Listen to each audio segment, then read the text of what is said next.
Assalamualaikum dan salam sejahtera geng.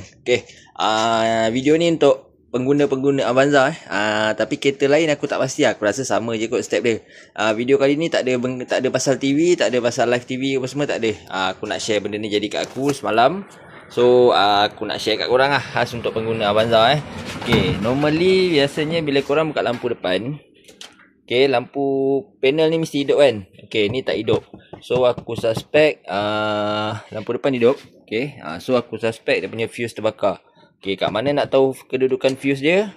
Fuse ada dua tempat. Satu dekat bawah ni ada satu, dekat depan ni ada satu. So aku rasa fuse ni yang kat depan. Kita check dulu jom.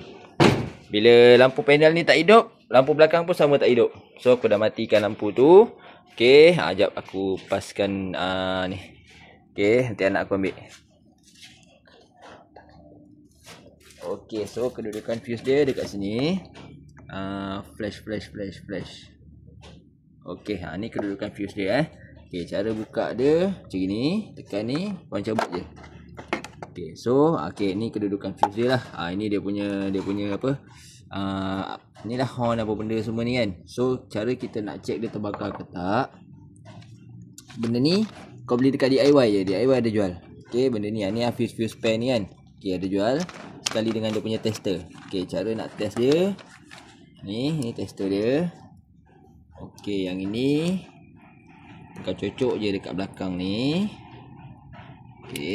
Lepas tu dia punya gigi buaya ni touch dekat besi. Macam ni aku touch dekat skru ni lah.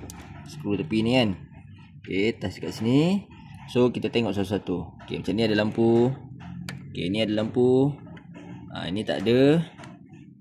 Sebelah sini ada. Ni ada.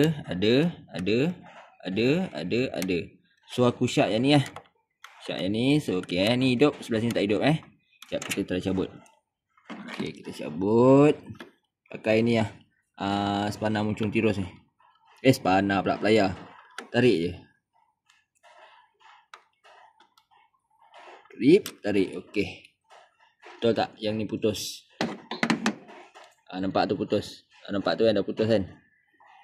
So kita cari fuse yang sama. Nombor 10 ni. Nombor 10 color merah. So kita ambil nombor 10. Ni nombor 10. Right. Nampak? Ini yang tak putus, ni yang putus. Nampak beza dia So kita masukkan balik dekat sini.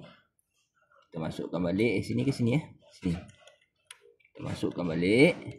Kita test. Kita test lagi, kita tengok hidup ke tak hidup. Nampak hidup ini hidup, sini hidup. Tadi tak hidup kan. So bila dah hidup, kita buka lampu, kita punya lampu, kita tengok.